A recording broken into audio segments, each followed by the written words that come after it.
Hi my beautiful bookish friends, I'm Bowen and welcome to my channel. This video is going to be my August wrap up. At the start of August I was kind of in a bit of a reading slump, so I didn't actually read as much as I wanted to, but by the end of the month I'd kind of come out of it. So in the month of August I managed to read 12 books and I have one DNF.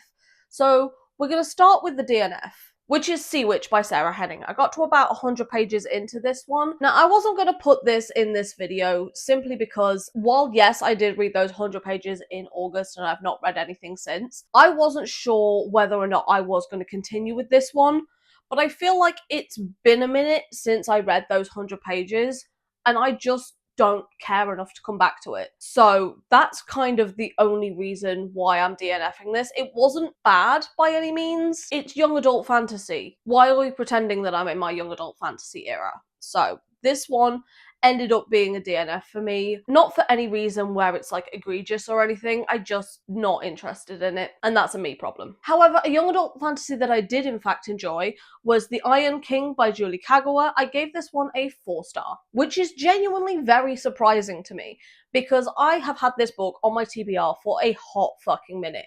In fact, I have all of this series and I have all of the Evenfall series, which is like the spin-off of this one. And I honestly thought that this was going to be a very easy DNF. Now, it is very tropey. It is very much of its time. But it is also a lot of fucking fun. Like, I had a really good time with this. This book follows Megan Chase, who enters the world of Fae, and then she meets a prince, and it's all of the young adult fantasy tropes, let's be honest. But I listened to the audiobook for this one, and I had the best fucking time. I'm not gonna lie, I had so much fun with this. I didn't really love the first 50 or so pages of it because the main character was very, very young adult. Like, she just turned 16 in this, and she was like the annoying type of 16 at the start of it, but she did grow on me as the book went on. It's just those first 50 pages were just kind of a little bit difficult to get to, but once I got a little bit further in, I was actually invested. The story is really fast paced, the characters are really engaging, the writing was a little bit cheesy at times. It did have those "he smelled of moonlight" moments, and I don't know what the fuck moonlight smells like. That means absolutely nothing to me. But because the story was so fast paced and the characters were really engaging, and I just was having fun. And I've not had fun with a young adult fantasy, I feel like, in a hot minute. So this one genuinely took me by surprise, and I'm very happy about that. The tropes for this one are Fae, Companion, Deal with the Devil, and Journey. Next we have a book that is young adult, which kind of took me by surprise because I thought this was an adult book. I was very wrong. Now, this is not my usual genre, but it is Salt to the Sea by Rudolph Petties. This one is a historical fiction book, and I don't read a lot of historical fiction. I read historical romance, but not historical fiction. And this was really sad, obviously. It's set at World War II. We're not fucking surprised that it's a very sad book. This book follows multiple different characters, but we do get 4 points of view in this story. So we've got Joanna, who is the Latvian nurse. We've got Alfred, who is the Nazi soldier. I use that term very loosely. He gives very strong incel vibes. And I know we're not supposed to like him, but he truly schemed me out. Like, ugh, deeply uncomfy. Like, he's a Nazi in World War II. He's not meant to make me comfy, let's be real. Then we have Florian, who is the Prussian thief. And then we have Amelia, who is the young Polish girl. There is something specific about her as well, but I don't want to say what it is because, in my personal opinion, it's a spoiler. So Florian, Amelia, and Joanna basically all end up traveling together because those 3 are trying to flee war-torn Germany, and Alfred thinks he's doing the right thing, working for Hitler and being part of the cause, and he's very proud of himself, and he's fully drank the sauce and is fully on board with all of Hitler's bullshit. Whereas the other 3 are genuinely just trying to get away from war-torn Germany. Florian was originally planning on just traveling on his own because he's got his secrets, and he along the way ends up saving Amelia, so she, being quite young, becomes very attached to him, and the 2 of them end up coming across Joanna and her group. While this book is good, and I would recommend it, especially if you like World War II historical fiction, like, it's a good book, but I just don't think it's for me because it just has too much realism in the fiction of it all, because I know that these events genuinely did happen. This was a real ship that these characters were on. It was a ship that genuinely existed, but these characters were fiction. But because I know it's based somewhat on reality, it makes it even more sad. And while it does have somewhat of a happy ending, it hurt too much to get there. I just don't think it's for me, but I will appreciate that it is a very good book. One of the tropes for this book is a spoiler, so I'm going to count down using my fingers. By the time my hand reaches a fist is when you can unmute me. So the tropes for this one are hidden identity, voyage, and pregnancy. Next we have Malibu Rising by Taylor Jenkins Reid. This one I gave a 3.75. As a general rule, I don't love books about celebrities, but both of the books I've read from Taylor Jenkins Reid have absolutely slapped, like 4.75 and a 5-star. So I thought I went into this one with pretty high expectations already. But I was kind of on the fence about this one, and while I don't love it nearly as much as Daisy Jones or Evelyn Hugo, I did have a good time with this one. This book is set over like a 24-hour period, but it does have flashbacks to earlier in these people's life. This is following Mick Reaver's kids. If you recognise the name Mick Reaver, that is because he is one of Evelyn Hugo's husbands. But he also has 4 kids with his first wife, and that is who we're following in this. We have Jay, Kit, Nina, and Hudson. And while Mick Reaver wasn't necessarily in the kids' lives growing up, everyone does know that they are his kids. But they are also kind of famous in their own right, because Nina is a model, Jay is a surfer, Hudson is a photographer, Kit is also a surfer in her own right as well, because they grew up in the beaches of Malibu, so they spent a lot of time on the beach surfing, that kind of thing. And every year they throw this big party that's meant to be like super exclusive, and all of the big celebrities turn up, and it's kind of the thing. It's like the place to be. So because so many other people turn up to this party, there are a lot of side stories and a lot of side characters that they didn't really add anything to the story, if I'm honest. They were just random like side quests of the story that didn't really need to be there. The main thing about this book that drove me a little bit insane was the amount of cheating in it. I get it. They're all celebrities, but does every single fucking one of them have to step out on their spouse? Do they all have to cheat? Because like, it made me not like anyone. And I get it, it's kind of the point, but it just gives me the ick so fucking bad. For a book with a generally unlikable cast of characters, I like this a lot more than I thought I would. The tropes for this one are multi-generational, single parent, celebrity, dual timeline, and family's ex. Next we have Tempting His Fated Mate by Marie Mason. This one I gave a 3.25 and a 3 spice rating. This is a shifter romance. It's very short, it's like 110 pages. So explain to me why, in the ever-living fuck nuggets, this has 3 epilogues in 110 pages. Like, it doesn't need 3 epilogues. That was just overkill. And for a shifter romance, I genuinely expected there to be more shifting. It happened once in the entire book, and it was quite late into the book as well. Lucas wants someone that's going to stand up to him, and his mate was kind of shy and awkward and insecure and just kind of plain, to be honest. There wasn't really anything about them. There was a whole plot line with the Shifter Council which all happened off page that made the entire plot line completely unsatisfying. Like, honestly, I have forgotten pretty much everything about this book, and I'm never going to think about it again. The tropes for this one are shifter, plus size, fated mates, and kidnapping. Next we have Her Orc Husband by Zoe Ashwood. I gave this one a 3.75 and a 4 spice rating. This is the compendium of books 4 through 6, so I'll put the original cover over here. This one does move very, very quickly. They go from meeting to marriage within 2 hours of meeting each other. Like, it's very quickly, and not really for any mutual beneficial reason either. Marat knows that Violet is his mate, that's why he wants to marry her, and she just wants to be with someone that won't touch her without her consent because she's very, very touch averse. Did you hear me say that this is a 4 spice book? That lasts for about all of 5 seconds. Because she's very touch averse with everyone except him. The reason that she doesn't like to be touched is because she basically came into her adult-ish body from a young age. Like, she blossomed quite young, and men and boys took liberties with that and just was groping her. So now she doesn't like to be touched at all. Apparently, unless it's her orc husband doing it. I do wish that the characters in this had spent more time getting to know each other, because I feel like the mate bond did a lot of the heavy lifting in this book. As much as I am kind of nitpicky, I really do enjoy this series, and I can't wait to get to the rest of the books in this one, especially the last one, because we do get a glimpse of the characters in the last book in this one, and I'm very looking forward to getting to that. But I have one more book left in this one, and then 2 more that I don't own. But we'll get there. I want to finish this series this year, hopefully. The tropes for this one are Monster, Fated Mates, and Journey. Next we have When the Weaver Met the Gargoyle by Lila Appleton. This one I gave a 3.5 and a 2 spice rating. As much as I do love a cozy monster romance kind of story, every now and again they can just be a little bit beige.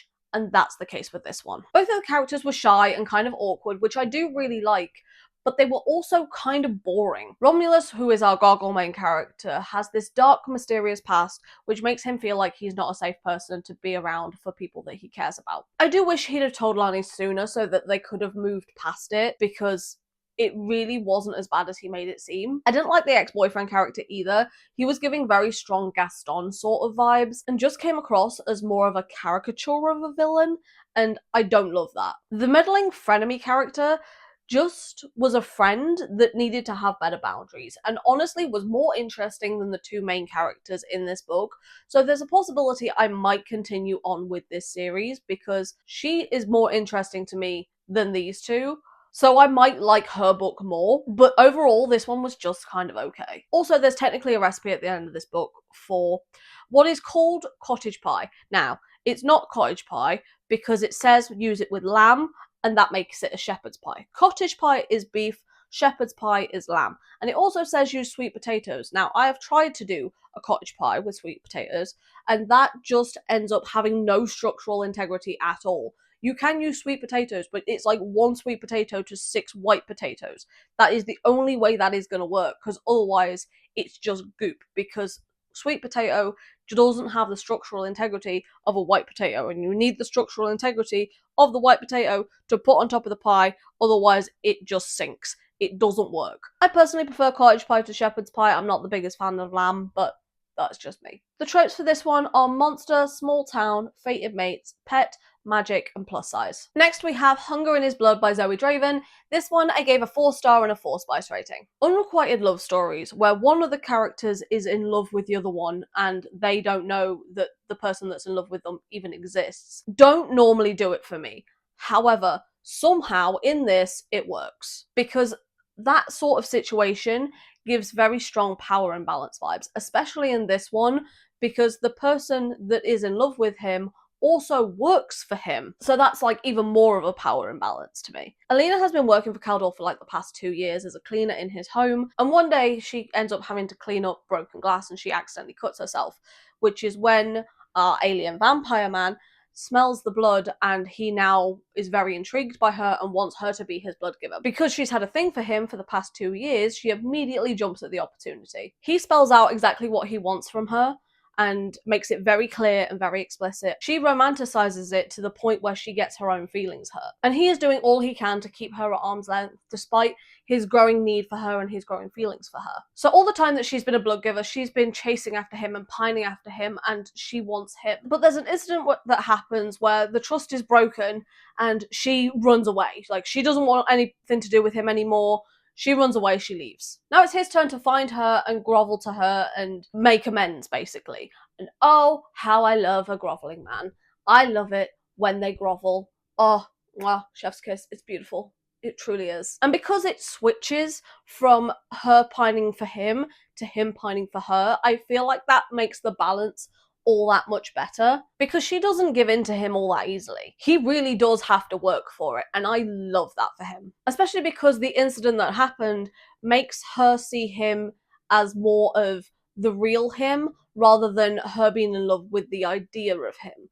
And she now sees who he is and his flaws and everything else, and that's the version that she ends up falling in love with, which I think is just so much better than her pining for the idea of this man. And I really like this book, and I really like this series, and I can't wait to read more Zoe Draven books. The tropes for this one are vampire, fated mates, royalty, love at first sight, and a spoiler alert for the pregnancy trope. This is technically also an alien romance, but because that doesn't really play into this story, I've not put that as one of the tropes. Next, we have Alien Commander's Mate by Ava Ross. This one I gave a 3.75 and a 3 spice rating. This is one of those silly, action-packed alien romances that does require some suspension of disbelief. In this book, all of the human males have gone sterile, so Earth has set up an agreement with the Xylan race where the human women would be sent to them to help them with their heat, and the human women would get to become pregnant. And any babies made during the heat would be kept by the women. Before the ship full of human women can get to where it's going, it is attacked by this weird spider-looking creature who also wants to breed these human women. Now, that was not on the cards for these human women, so they are now having to be rescued. Our main character, Lydia, is genuinely so badass, like firing at these spider creatures like it's a video game, fully equipped with agility combos and everything. Like, she's doing flips and all sorts, and I thought it was just so much fun. And I don't know whether or not it was the adrenaline or what, but like, the stairs took her out, but doing all the flips and taking out all of the bad spider alien men didn't tire her out at all. It must have been like an adrenaline thing. And Gorok, who is one of the alien men that comes to save her, is just completely stunned by her, like just completely enamored with the fact that he thinks that he has to protect her and she is fully holding her own, and I love that for her. I do like the little companions of like the robot that's not supposed to have emotions but clearly does. That feels like a bit of a plot hole. And this whole little group that's just trying to get to safety. And it wasn't necessarily like a well-written story, but it was silly and goofy and a fun time, and that is really all I wanted. And I got what I wanted. So, yay! The tropes for this one are aliens, plus size, fated mates, artificial intelligence, and pet / companion. Next we have Take a Number by Amy Dawes. This one I gave a 3.5 and a 3 spice rating. I was really apprehensive to go into this one because the last book I read from this author, which was book 2 in this series, I gave a 1 star. But every other book I've read from her, I've really, really enjoyed. And this one kind of sat a little bit in the middle for me. While I didn't dislike it as much as I disliked Next in Line, I didn't love it either. This book follows Dean and Nora owns this bakery, and Dean is a regular in her bakery, and he becomes a silent investor and one of her friends. So when Nora needs a fake date to her parents' anniversary party, she asks Dean, but they obviously have to set up like these ground rules, like no kissing, which is the first one that she breaks at the party. Now Nora is kind of a little bit uptight, and not necessarily in a snobby way, unless it's about food, which I get it, because girl, same, but in a way where she's just really focused on her career. She really wants to make the most of her bakery, and she wants to franchise, and she wants to branch out. She's really career driven, and she's kind of got blinders on to pretty much everything else, no matter how much her parents are basically pestering her to get married and have kids. In my opinion, Nora pretty much carried this book, but she does have one very glaring red flag that is an argument that is happening in this book. Now, don't get me wrong, very petty argument, I'm going to tell you what it is. She is having an argument with one of the other female main characters about Gilmore Girls. She's Team Dean from the Gilmore Girls. No one over the age of 16 should be Team Dean. 100% no. Like, I can understand the arguments for Team Logan, I can understand the arguments for Team Jess. No one, as an adult, should be Team Dean. And she is. And that's just kind of a glaring red flag to me. I'm sorry, but it is. As for our main character, Dean, I did like the flirty banter that he has with Nora, especially at the start of the book, but he definitely does give douchey finance bro energy, which I could kind of look past until the third act breakup. Some of the things he said went way too far. He really just needed to deal with his own shit. Now don't get me wrong, I did like the grand gesture no matter how unbelievable it was. And I also feel like Nora's relationship with her mother, that conversation needed to be had on page rather than us just being told that it happened. But I don't think I'm giving up on this author yet. I'm holding out hope. The tropes for this one are fake dating. Next we have Consider Me by Becca Mack. This one I gave a 3.75 and a 3 spice rating. Now this is another one where I was kind of apprehensive to go into it because it literally starts the first chapter with our main male character, Carter, fucking someone else. And I get it, it's kind of used to establish his, like, status as a playboy. I didn't love it though. There are other ways to show it than have him fuck someone else in the first chapter. And it also has that thing I hate in sports romances in particular, and that's the everyone wants me but her, so she's the one I want kind of trope. And it gives me the ick so bad. It just makes the main character kind of douchey. But I'm glad I stuck with this because his awkward stuttering and pining for her was just really sweet. Carter definitely falls first and hard. Olivia is a lot more hesitant about the relationship, partly because of his fuckboy status. But he is like a puppy with his favourite chew toy, and he does eventually win her over. Sometimes this couple were really sweet, and other times they really annoyed me. And I do stand by that this book is way too long. Like, this is over 500 pages, it did not need to be that. If not for the audiobook, I'm not 100% sure I would have gotten through this. I feel like this is giving similar vibes to Mile High. I just liked Mile High by Liz Tomford a lot more than I liked this one. But I did still enjoy this one, and now I'm really looking forward to picking up the rest of the books in this series. The tropes for this one are sports and pet. Next we have Love Redesigned by Lauren Asher. This one I also gave a 3.75 and a 3 spice rating. It's been a hot minute since I picked up a Lauren Asher book, and while this one is not my favourite would 100% be Terms and Conditions, I still really enjoyed this. This is another one that's kind of far too long, but I did like the focus on Dahlia's mental health journey, because in this one she does struggle with depression after finding out about her infertility and leaving her toxic relationship. So she does have a lot of mental health things that she does have to deal with in this. So she goes back to the town that she grew up in, where she runs into Julian, which was kind of always her rival, her enemy. They've always been at each other's throats a little bit, but their parents are best friends. So Julian's mother basically bribes him into having a project to work on with Dahlia to be able to get her to come out of her shell a little bit. So they end up working really closely together on this project because she's an interior designer, and the project that they end up working on is like her dream house, the one that she's always wanted. So she can't turn down this offer. That this is like her dream opportunity, even if it means working with the guy that she has hated for pretty much most of her life. I think an enemies to lovers, especially in a contemporary romance, is really difficult to do. Like, I don't really buy the enemies portion of this, but I do love the banter of it, and I love the inclusion of the sprinklings of Spanish that we have in this, because both of these characters are Latina. While I did enjoy this one, I think the next book in this series is one I'm going to enjoy even more. The tropes for this one are Second Chance, Rivals to Lovers, Billionaire, and Small Town. And finally, we have How to Catch a Vet by Anna Ashley. This one I gave a 4.25 and a 3 spice rating. This is book 6 in this series, and while I do enjoy this series, this one is definitely my favourite. I absolutely adore Santi and Micah, and I do like the fact that they're both technically vets, but in very, very different ways. Micah is a veterinarian and Santiago is an army veteran. Santiago is back in the small town of Chester Falls after being discharged from the army due to his deteriorating vision, and he basically now has this Great Dane that was foisted upon him by his family. Like, you can't just sit here and wallow. Here's a dog. And because of this dog, he ends up meeting Micah, who is the veterinarian in this town. His dog is like super friendly, and I don't necessarily just mean friendly towards people. Like, his dog adopts a pet duck.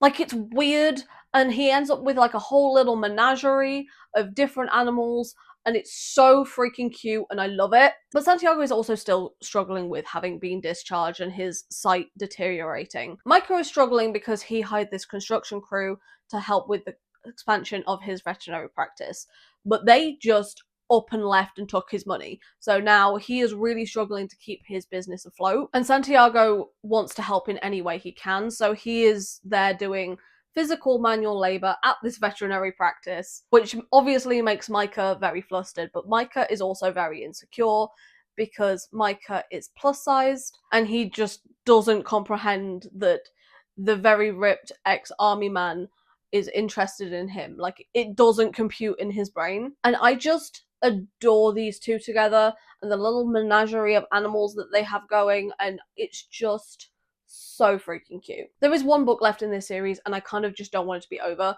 I ate this shit up. I had so much fun with this one. The tropes for this one are No Third Act Breakup, Pet, Plus Size, and Small Town. And that's all the books that I read in the month of August, so now we're going through the TBR basket to find out what I didn't read this month. First up, we have Lights Out by Navessa Allen. Didn't quite get around to this one, just wasn't really in the mood for it. Then we have Feminists Don't Wear Pink and Other Lies. Let's be honest, was I going to even attempt to pick this one up? No. This one was filler, knew I wasn't going to get to it. Let's not pretend that I'm that person for more than 5 seconds. Then we have How Not to Date a Dragon. I will get to this eventually. I don't know when that is, but eventually I will get to it. And finally, we have These Broken Stars by Amy Kaufman and Megan Spooner. Technically, I did start this. I got to halfway through chapter 2. So technically I did start it, but I'm only 18 pages in, and I feel like I need to reread those 18 pages in order to continue this book. And I've not picked it up in a hot minute. So it's staying on the shelves for now. So now we get to fill up the TBR basket for September. Now, in September, I want to read books that are only on my physical TBR. If I don't own it physically, I'm not reading it in September. Now, the first two that are going in the TBR basket is somewhat cheating, because if you've seen my last video, then you know I've already read these. And that is The Fake Out by Stephanie Archer and Bewitching Rago by Victoria Aberlin. So I will link my birthday vlog where I read these in the description down below, but because I read them in September, they're going in the basket anyway. I'm also going to try another sports romance, which is The Hardest Fall by Ella Mays. This one, I believe, is American football, but I think it's a college romance, so we'll see. Then I have an Omegaverse book that I technically started in August, and that's Fighting Instincts. And I've just realised that this is technically another sports romance, sort of. In this one of the characters is a boxer, but it's mostly the fact that it's Omegaverse. But we also have some like very cool character art in this. And I also want to finally get to Quicksilver by Callie Hart. I really want to read more fantasy romance, but the problem I have with fantasy romance is I don't like to be in too many of them at once because then I get them all muddled. I want to try reading this one. This has been on my TBR for far too fucking long now, and we gotta do it. Then we have one of the books that was on my 24 in 24 that I never got to. It's set in autumn time. It's called Fall into Temptation by Lucy Score. I feel like September is the time for autumn type of books. This is going in the basket too. And the last one to go in the basket also has sort of a September feel to it, and that's Teacher of the Year by M.A. Wardle. I don't know if it's just me, but school vibes always feel a little bit September time. I don't know whether it's because people go back to school in September, but I feel like this MM romance might be the one. We'll see. So this is what we've got in our September TBR basket. So if you managed to get this far into the video, then leave me the duck emoji in the comments down below. But for now, thank you so much for stopping by. It has been lovely having you here, and I hope to see you in another video coming very soon. Bye.